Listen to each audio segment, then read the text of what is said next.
Guruoyun, kamu menyukaiku. Itu bukan pertanyaan, tapi pernyataan. Sekarang giliran Guruoyun yang terperangah.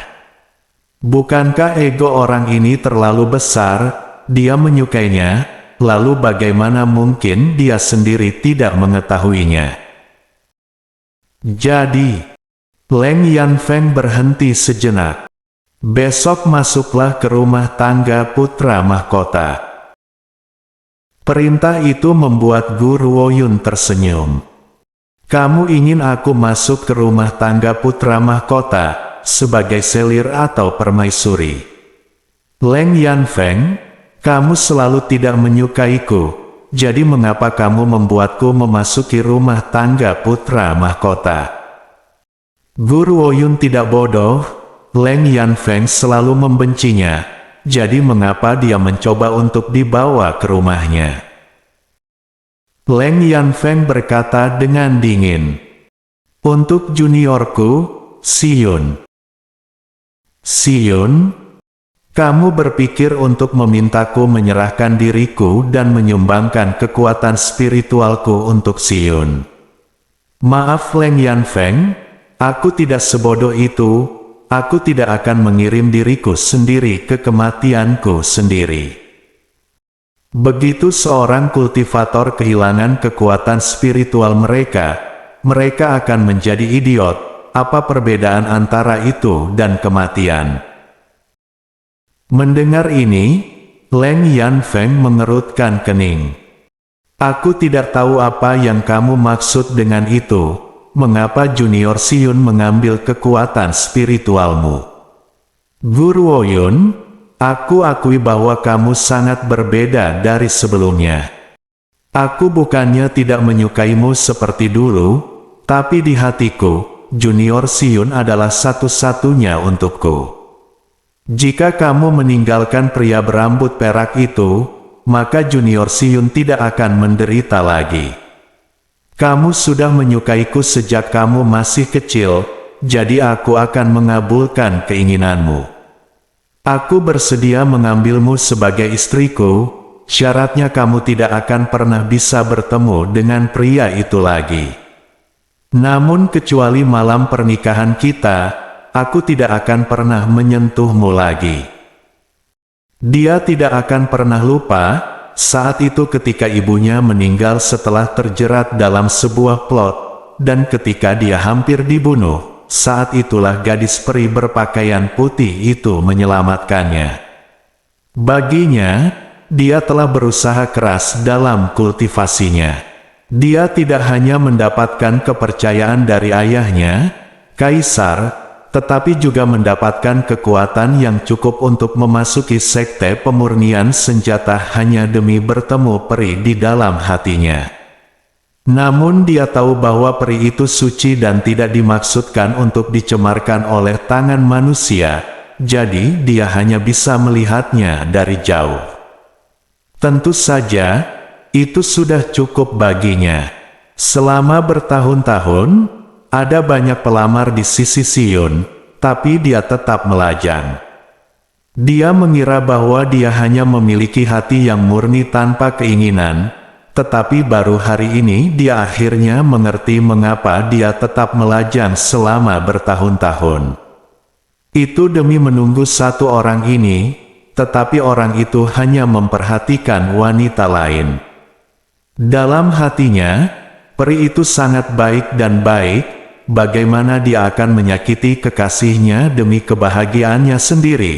Itu adalah sesuatu yang tidak akan pernah bisa dilakukan oleh junior Siyun. Jadi, dia tidak punya pilihan lain selain menukar sisa hidupnya dengan kebahagiaan seumur hidupnya. Sepertinya aku datang di waktu yang tepat. Aku benar-benar mendengar putra mahkota suatu negara dengan ceroboh menyakiti seorang wanita demi wanita lain. Ingat, wanita dimaksudkan untuk dimanjakan, bukan disakiti, terutama wanita yang terlihat semenyenangkan ini. Suara itu sangat jahat, sehingga kamu bisa tahu dari orang macam apa suara itu berasal begitu kamu mendengarnya. Gelombang pelayan wanita cantik masuk lebih dulu, membawa tandu dengan sejumput merah muda dari luar pintu. Penampilan itu segera membuat Guru Woyun merinding di sekujur tubuhnya. Dia tidak pernah berpikir bahwa akan ada pria di dunia ini yang akan memakai warna norak seperti pink. Itu bahkan tidak cocok untuk beberapa gadis. Namun begitu Guru Woyun melihat wajah itu, dia menemukan bahwa memang ada orang di dunia ini yang cocok untuk memakai warna pink. Sulit untuk membedakan jenis kelaminnya dari wajah memikat pria itu, matanya yang memesona miring ke atas, pipi yang sempurna dan kulit yang putih, serta tulang selangka yang indah itu, bagian manapun akan menantang pengendalian diri seseorang.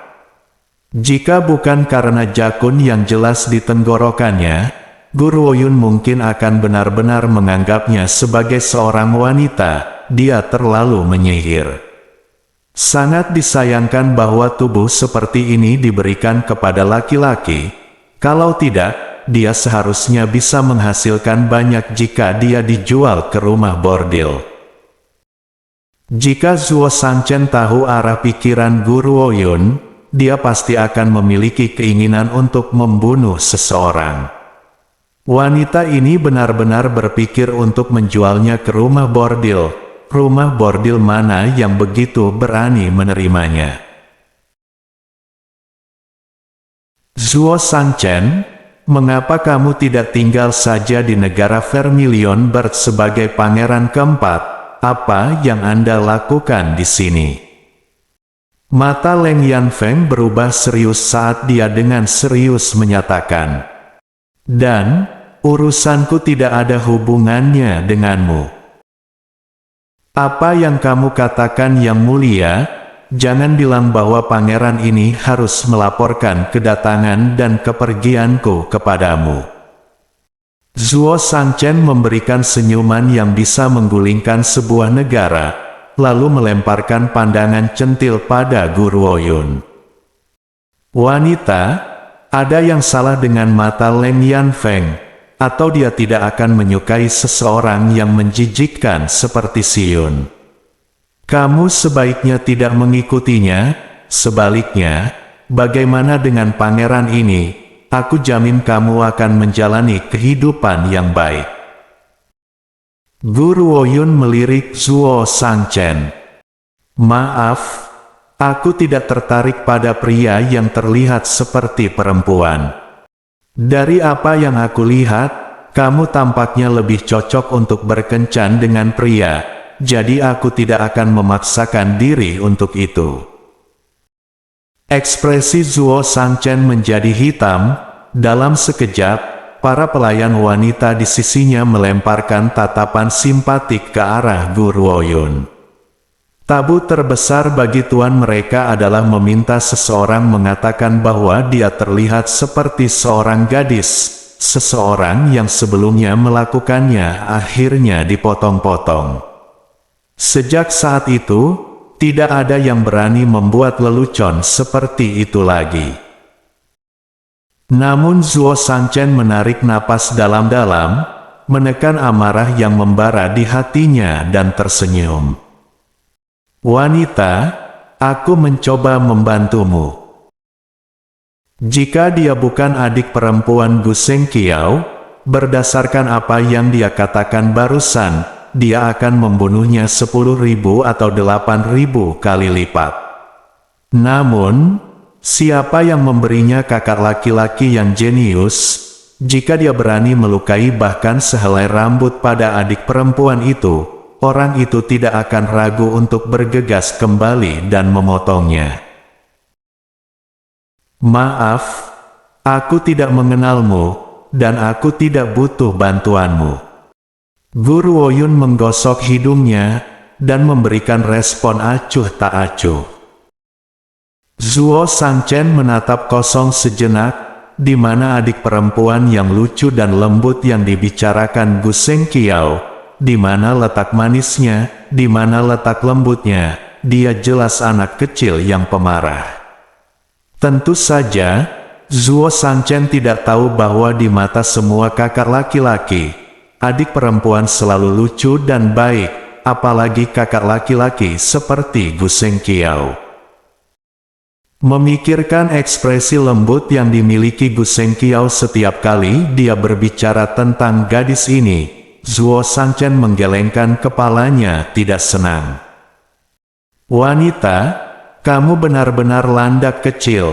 Kamu ditutupi paku di mana-mana dan membuat orang tidak bisa mendekat. Aku bukan orang jahat, kamu tidak perlu terlalu berhati-hati denganku." Guru Woyun menatap Zuo Shangchen ke atas dan ke bawah, matanya yang jernih menunjukkan ekspresi aneh. "Benarkah?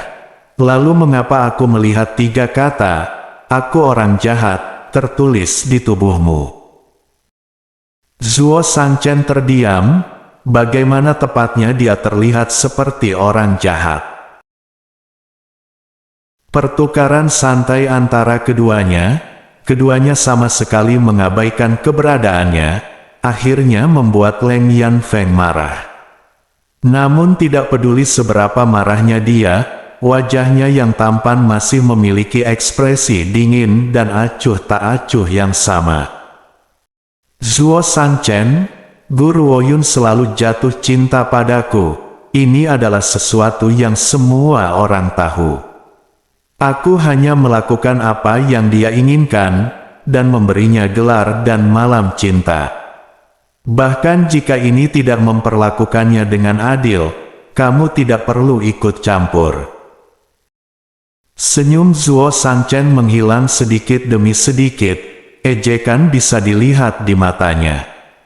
Adik perempuan berharga Gu Shengqiao hanya layak menyandang gelar permaisuri putra mahkota. Jika dia mau, maka pria itu akan menaklukkan seluruh dunia dan memberikannya padanya. Leng Yanfeng ini adalah murid dalam dari sekte pemurnian senjata paling banyak, dia terlalu memikirkan dirinya sendiri. Identitas sejati Gu Shengqiao hanya diketahui Xi Yun dan beberapa tetua inti dalam sekte pemurnian senjata. Jadi Leng Yanfeng tidak akan pernah bisa mengetahui semua ini. Kalau tidak, dia tidak akan mengatakan kata-kata seperti itu dengan keras.